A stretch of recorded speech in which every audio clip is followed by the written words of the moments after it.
Включваме се за началото на второто полувреме.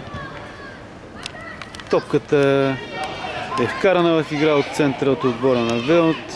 Вратите са разменени. И отново започва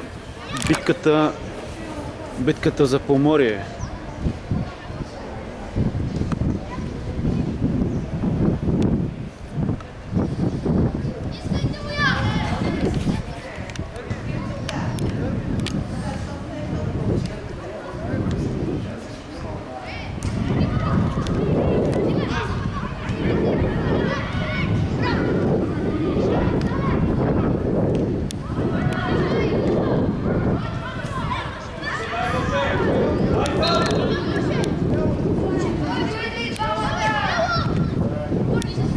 Изчистена топка от върдата.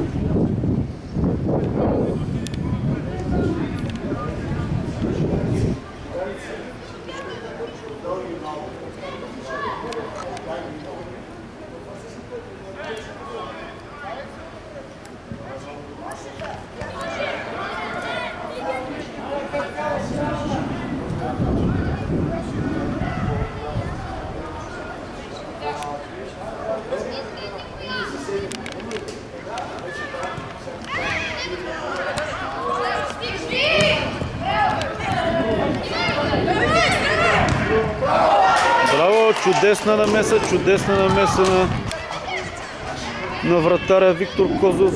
Изчисти един сигурен гол, предотврати. В момента имат футболист на Велт на терена. Ще проследим какво става, дано всичко да е наред, дано ножът да е дървен.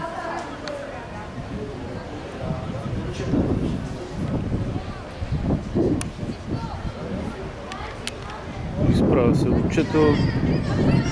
Всичко е наред. Ще го преживее. Така и срещата ще може да продължи. Топка от вратата. Кой се открива? Димов търси позиции, получава топката. Неуспешно не успява да овладее.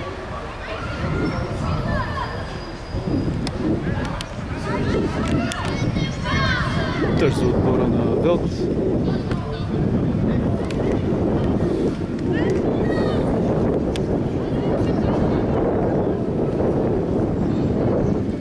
Димов с глава към Митко.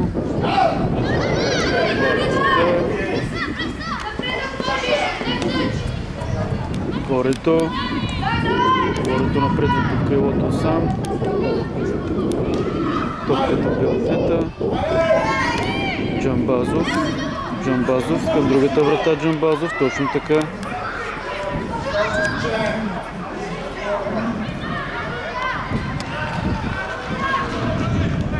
Димов владее под дясното крило, опитва се да финтира, успява, чудесно.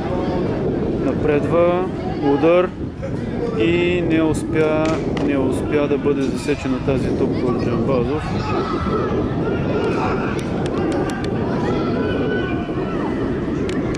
Иначе, уважаеми зрители, от тук се открива чудесна гледка към морето, може да се убедите. Доста е приятно тук времето, както вече казах. Гледката е хубава, но ние се връщаме на терена. Да проследим какво ще се творят двата отбора в оставащите минути.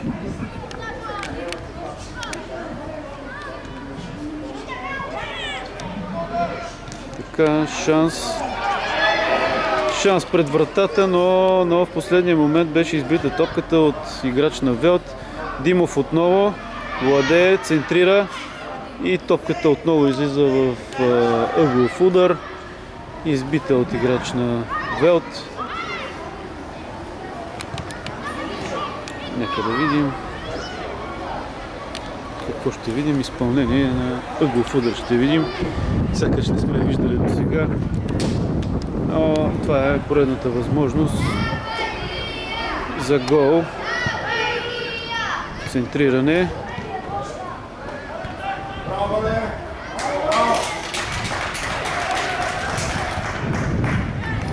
Игра с глава на Борето, ако не се лъжа, в аут само че.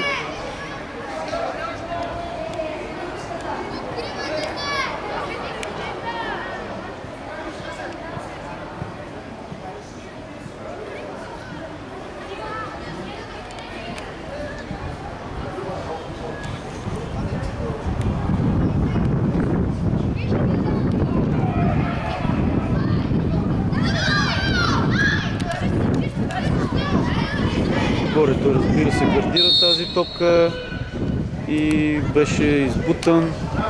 Нарушение в гръб. И нападателят на Велт май сам се контузи.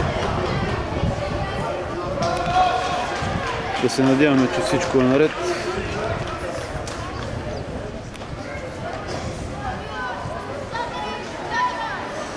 Може би си падна на ръката, притисна китката при падането. Лекарският екип ще се намеси.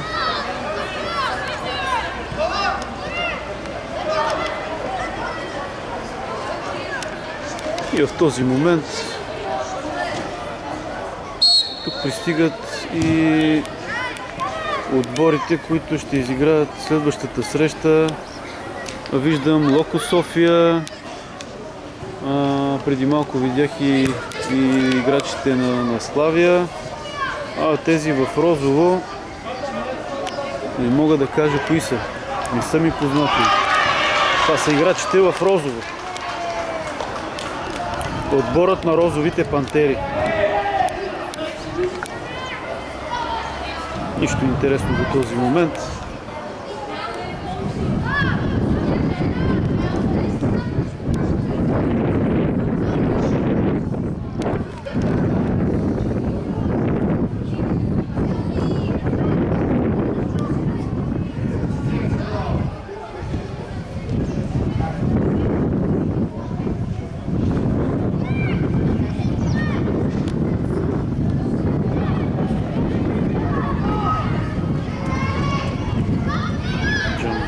Опитват се да му отнемат топката, той се опитва да финтира и тя е избита в ъглов.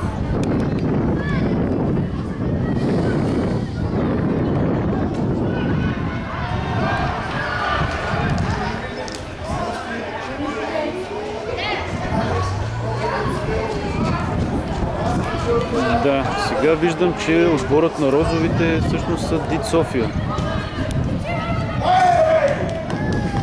Чудесен удар с глава, но топката мина над вратата на отбора на Велт и резултата продължава да бъде 2-1 в полза на Велт.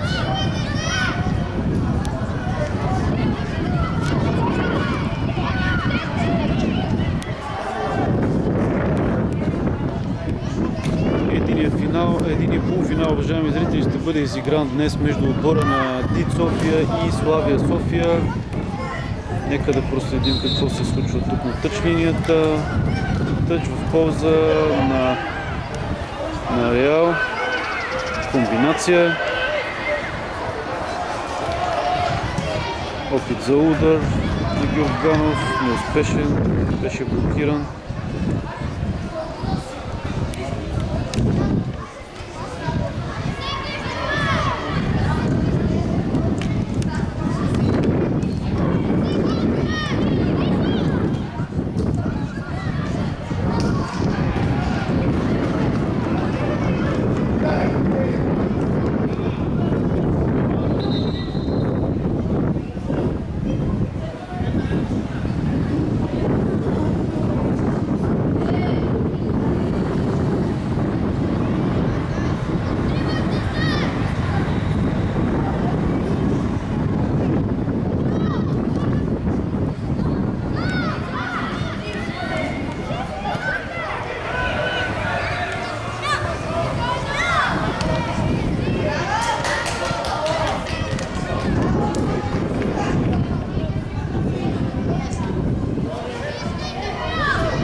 Смяна ще бъде осъществена, двойна отново.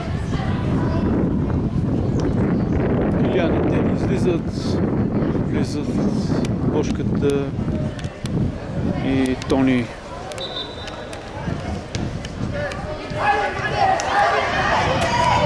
Възможност за пробив, бърз пробив по дясното крило, удар на Митко, спасяване на вратаря, избита топката, овладява е Димов и тази топка избита. Бошката, пас към Алекс, твърде дълго подаване.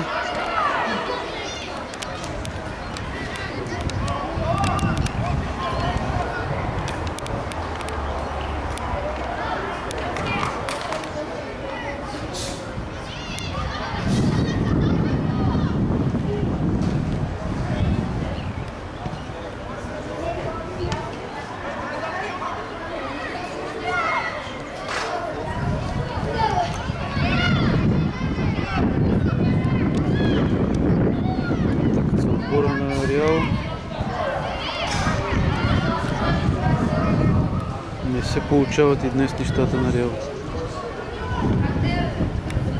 Какво се случва? Какво се случва?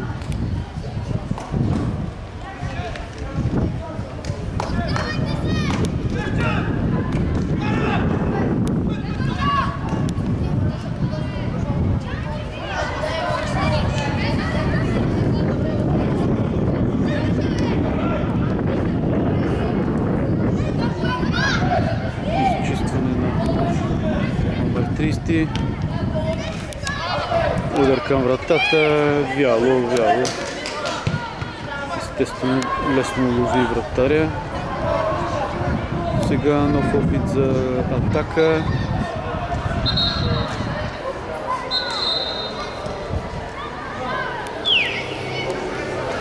Попречиха си двама футболисти на Реал. Доста нерви. Мисля, че по този начин няма да стане. С нерви, с викове. Обикновено не се получават нещата. Както казах вече, момчета трябва да играят освободено, с настроение, с желание да покажат спокойно своите възможности, защото те вече неведнъж са го правили. Но днес, както и вчера, в определени периоди от време в вчерашния матч загатнаха за потенциала си футболистите на Реал. Пробив, извеждащо подаване, но изчистена топка от Велт. Хубав пробив в центъра на Димов, подаде наляво към Джамбазов. Но топката беше изчистена.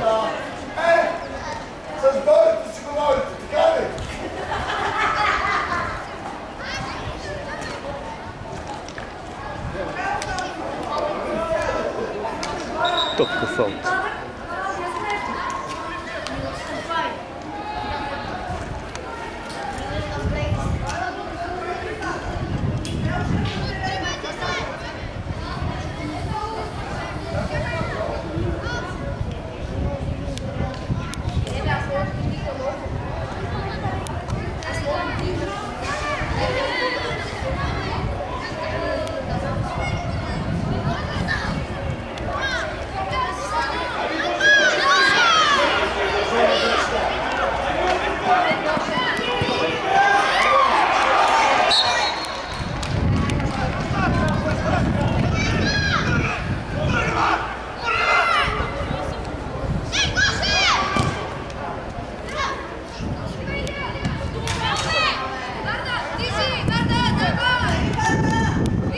Овладява вардата, преодолява един от футболистите, напредва по лявото крило.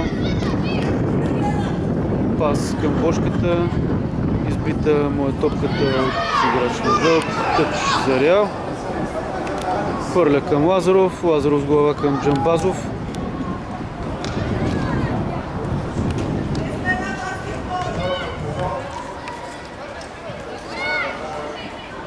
Борито подава на Илия Димов. Илия с хубав удар, но край вратата, край страничната греда преминава топката, за съжаление и този път на косъм бяхме от гола.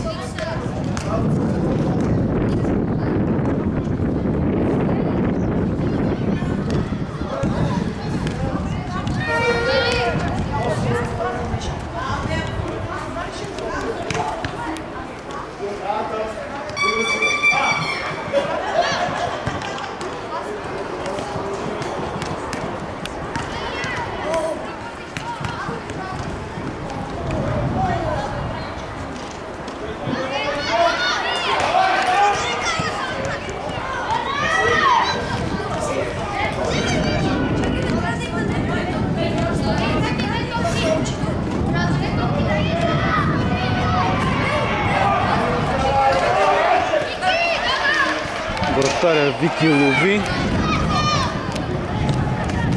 и отново бърза да вкара топката в игра, защото времето неумолимо тече и то не е в полза на отбора на Реал. Все още изостават с един гол.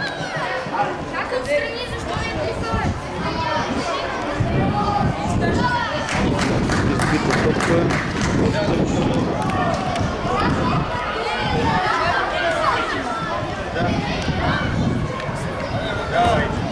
Димов изпълнява.